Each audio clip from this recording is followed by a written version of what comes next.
Most people think the hardest part is pretending. It's not. It's actually the moment that you stop pretending. You see, when we take the mask off, the first thing that comes isn't a relief. It's actually grief. And if nobody told you that, it's coming. If you are going to step into a place of healing, it's coming. And I just wanted to let you know that. Let's talk about that today on this episode. I'll see you on the inside. Welcome to Reclaiming Your Identity, a podcast dedicated to providing hope, healing, and support for married individuals whose spouses are battling addiction.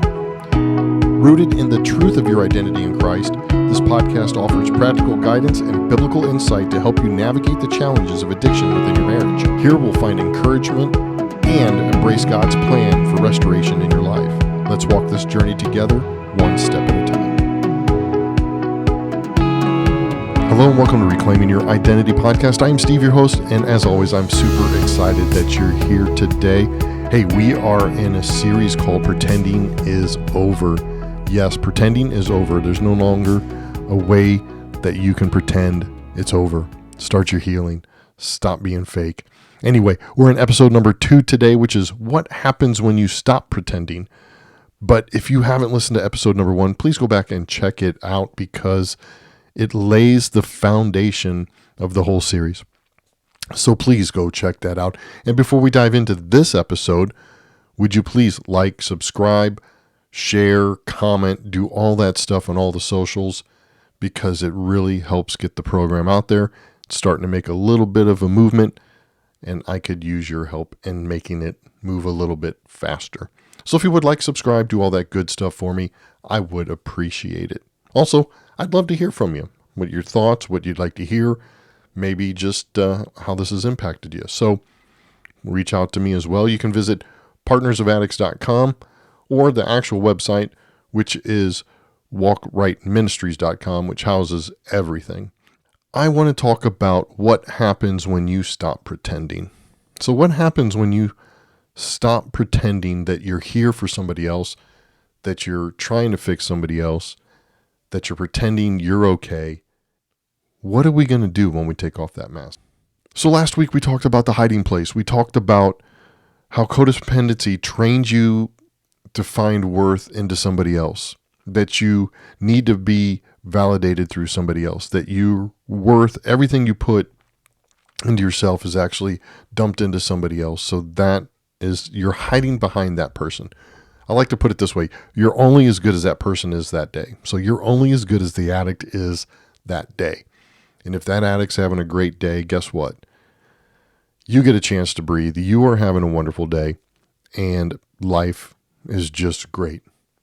But what happens when that addict takes the next day or does the unhealthy habit the next day? Where are you then? You're a complete wreck. How showing up for everyone else becomes the way you avoid showing up for yourself. You put all your worth into this person. You've always tried to fix the addict. You're always worried about what the addict is doing. You're trying to stay a step ahead of the addict, but you're never showing up for yourself. You're hiding. The pretending game is over. So we've had a lot of people come into the social medias, some of the groups. Some people have reached out to me directly, but after talking to them, they initially say, hey, I'm here for my friend, I'm here for my brother, I'm here for my sister, I'm here for so-and-so. And after we dive a little bit deeper and have a little bit more of a conversation, we realize that they're the ones that actually need the help. And they were pretending, like a lot of people do. And what happens in those conversations is God shows up. God meets those people right there. He doesn't meet the addict. He meets them right where they need to be. That's why I do this. And that's what's so amazing about having this kind of community. Because it's not what most people expect. And I just want you to be ready for it. I just want you to be ready for all this. So that's why we're also doing this series. But let me paint a picture for you. You have been holding it together for a long time. You have been doing this maybe years, maybe your whole life. I don't know, but you've been doing it for a long time. You wake up every day, you put the mask on, you manage, you try to control, you function, you show up for your kids, you show up for your job, you show up for your responsibilities, you answer the questions about how things are going with a fine, or I'm getting through it, or I just take one day at a time. Those are the typical responses. And you just keep moving. You got the mask on and you just keep moving. Why? Because stepping out feels so dangerous to you. It feels so dangerous to step into a place of truth. Because you know that if you stop, if you actually sit down, if you get still, if you let yourself feel what's underneath everything, all that managing, all that control, all that I'm trying to fix everything, you don't know what's going to come out of you. You're afraid of that. You were actually afraid of that. You're not sure how you're going to be able to handle that. So what do? You just keep moving.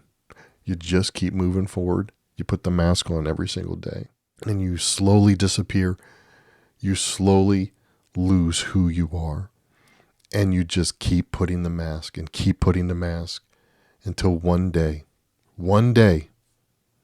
you just can't take it anymore. Maybe it's a moment. Maybe it's a conversation. Maybe it's a post that you scrolled onto at midnight laying in bed.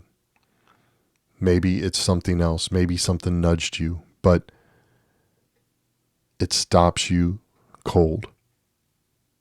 And it's an eye-opening event. Or maybe with you, it's a slow fade. Maybe it's where exhaustion just gets heavier and heavier and heavier until one day you realize you have nothing left in you. I don't know how it's going to happen for you. I don't know if it's happening right now, but at that moment, the mask is going to come off. You're going to take the mask off. It's coming off. And here's what I need you to hear. The first thing that shows up when you stop pretending, when you take off that mask, isn't relief. Unfortunately, it's grief. True, raw, unfiltered, overwhelming grief. That's what's going to happen. And if nobody told you it's coming, it is. And I want to be the one to help you prepare for it. It's going to want to make you feel like putting the mask back on. It's going to want to make you feel like you made a mistake. It's going to want to feel like you've never should have even went down that road. But I'm telling you, you didn't make a mistake. So let's talk about the grief that nobody really talks about. I've talked about this on many podcasts before, but there's a special kind of grief that partners and spouses of addicts carry. And I'm not talking about the grief of a person that has died, although it feels that way, it does. I'm not talking about that kind of grief. I'm talking about the grief of losing the person you thought you married, the grief of the future you planned together with this person, the grief of the holidays that don't look the way that you planned, and you're afraid of the future ones, the milestones that got swallowed up by all the trauma, all the chaos, all those moments that you're never going to get back is grief. That grief is real, and it deserves to get named. But there's another layer of grief that I don't talk about enough, and that is the grief of yourself. And what do I mean by the grief of yourself? That's the version of you that was before all this took place. That's the person who had dreams, who had goals, who had nothing to do with managing somebody else's addiction. That person. The person who knew what they liked. The person who knew what they wanted. The person that knew where they were going. Before all those things got buried up under years of survival mode and wearing a mask. Grieving that person, grieving that life that you thought you were going to have is some of the hardest work that you have to do in recovery. And this is what catches people off guard. When you've been wrapped up in codependency, wearing that mask for a long time, your feelings don't just come out at a time in a neat and organized way. They all just come out at once. It's an overwhelming grief. It just all flows out of you. Everything you stuffed down, everything you told yourself you were over, every time you said, I'm fine, you weren't. Every time you said, oh, I'm just getting through, you aren't. Every prayer that you prayed through your gritted teeth that you had no hope that was even going to reach God. Every night you cried in bed before you went to sleep or in the parking lot before you walked into work. It comes up, all of it, every single bit of it, and it can feel like way too much. John 11:35 says Jesus wept. It's the shortest verse in the Bible, hopefully the easiest to remember, but it said Jesus wept.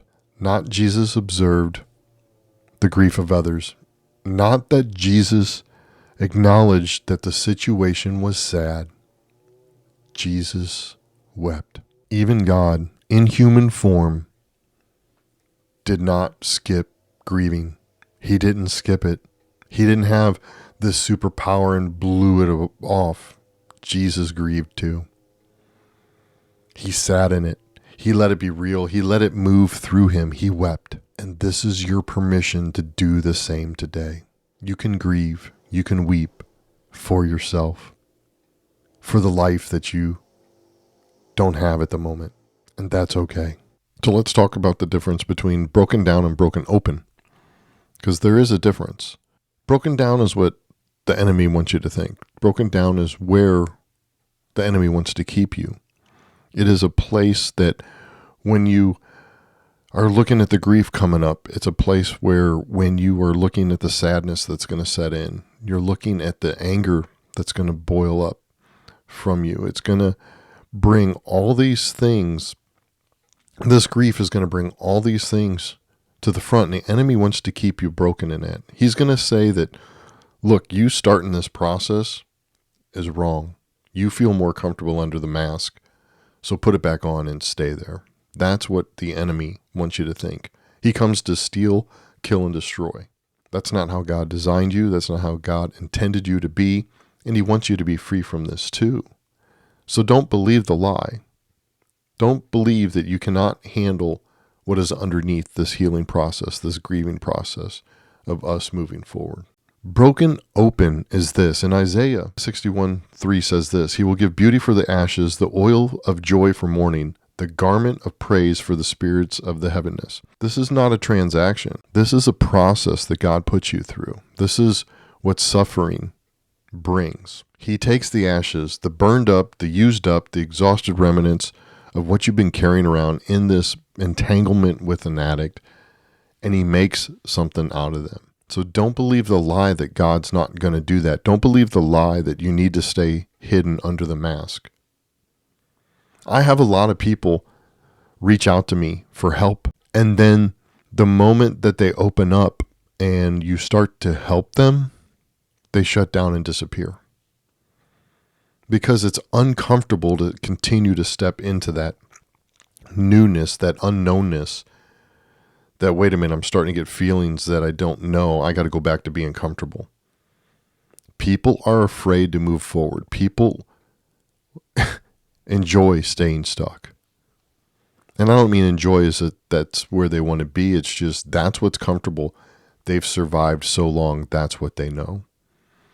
You have to go through a little bit of that roughness to get to the other side.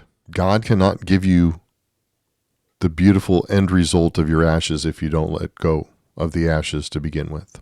If you want to hold on to all that, he's not going to force himself in, but he will transform you if you allow it. You don't have to be stuck under the mask. You don't have to be stuck in those lies, and you don't have to be afraid to take a step forward to move into a place of healing, especially a place of grief, because you have to grieve in order to let a lot of that go. And I know that letting go is the scariest part of all of this. I lived it. I went through it. Finally letting go of all that controlled you, all that was in survival mode, letting go of all that was the scariest thing that I probably went through in the whole healing process. But it's also the beginning. It's the beginning of something completely new. It's the beginning of getting your life back. It's the beginning of being back to who you are before this whole addiction entered your marriage. It's okay that the truth that you have been pretending this entire time and that you've been doing it for a long time is okay to get out there. It's okay to let that go. It's okay to open up and allow that to be released. You can say you're not okay. You can say, hey, I've been hiding under a mask and I'd been lying for a long time. I'm actually a complete wreck and I need help. And it's okay to do that. God already knows it. He's not waiting for a confession. He's not waiting for you to confess and he's going to be surprised and go, oh, really? Let me help you. He's waiting for the confession because he knows the moment you stop hiding from all this stuff is the moment that he can start working on you. You have to approach our Father in truth. He doesn't work with a false identity. He doesn't work in lies. And that's what confession is. Confession is not going, I'm sorry, oh, I'm sorry, I don't want to do that again, I'm sorry. No, confession is, Father, this is destroying me. This is not who I want to be anymore. This is not the life I want to live. I'm tired of hiding behind a mask, Father. Please, Lord, help me remove the mask and move forward in my healing because I want to receive all that you're giving me. That is true confession. That's coming to the Father in truth. If you fear him and that he's, when you're apologizing and you're shunning in fear, I'm so sorry, like you're getting ready to be whooped, that isn't love. That is the total opposite. He's ready for you to come to him in truth and just be open and honest. And I'll tell you, I promise you, it's going to release so much when you just come to him in truth.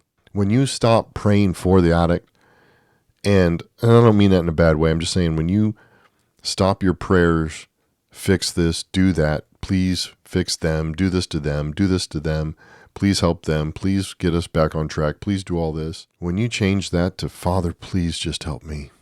Get me healing, get me clarity so I can move forward, so I know what to do with a clear head and not live in a lie, not live under a mask. That is so freeing, and I challenge you to do that. So I want to get practical here for a second.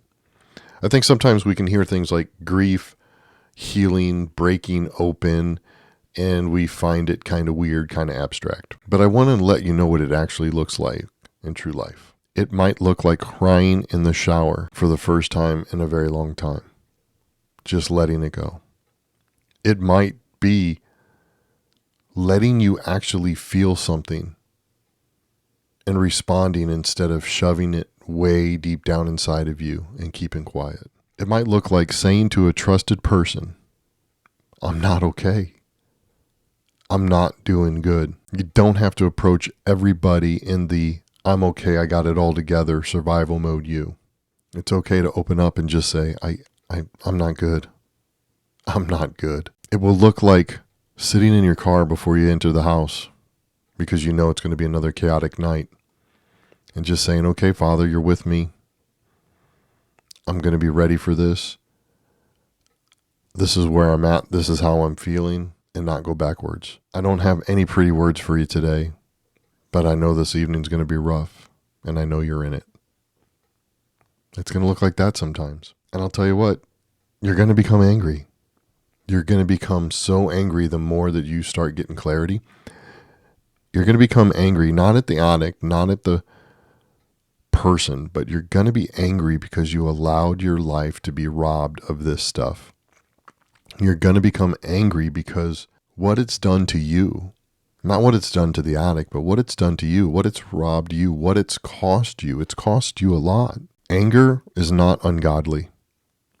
Anger at injustice is righteous. The key to it is what you do with it. Because you can go either way with it. I've said before, God's wrath and anger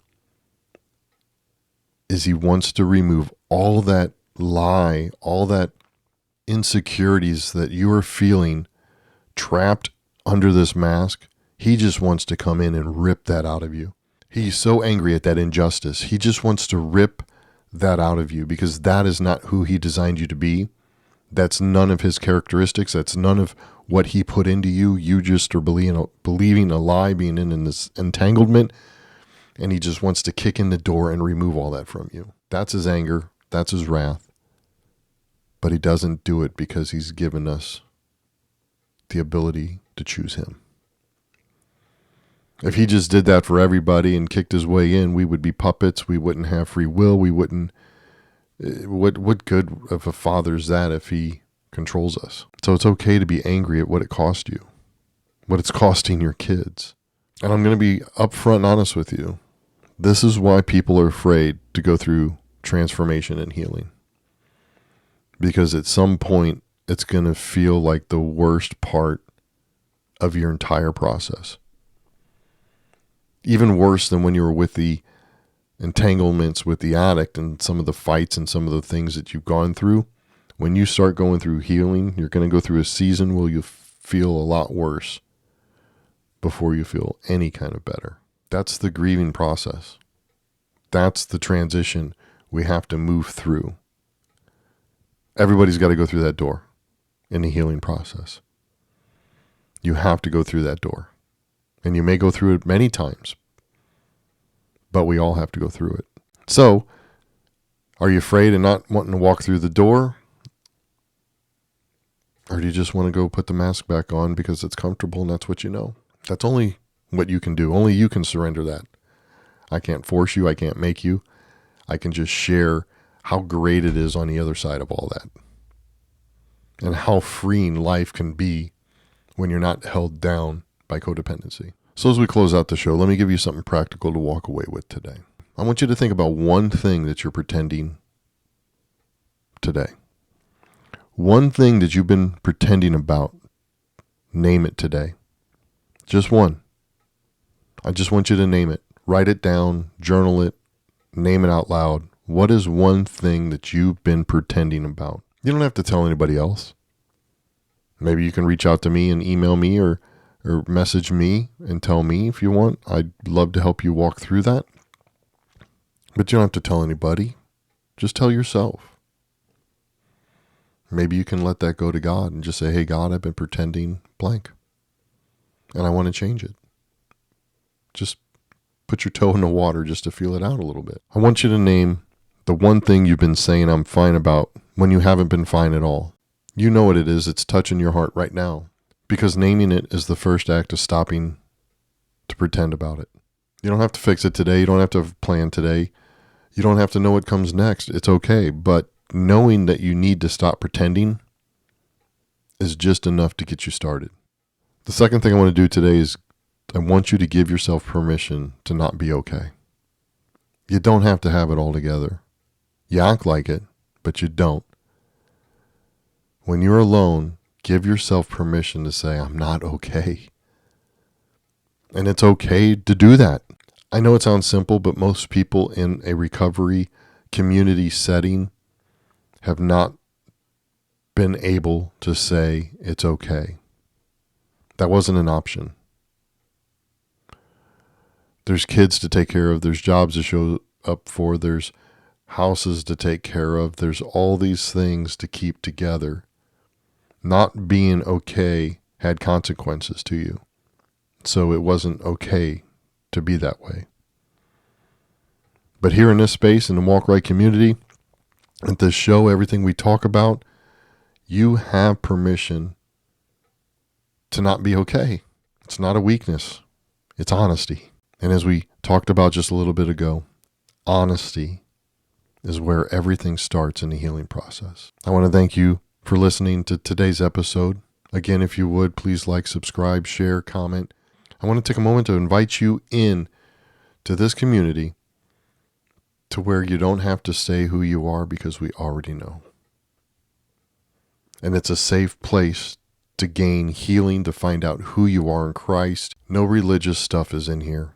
It's just about a relationship with you and the Father who made you. This community is a space where you can grow, heal, and take off the mask and start to live out a life of clarity, transformation, healing, and hope. You can visit partnersofaddicts.com.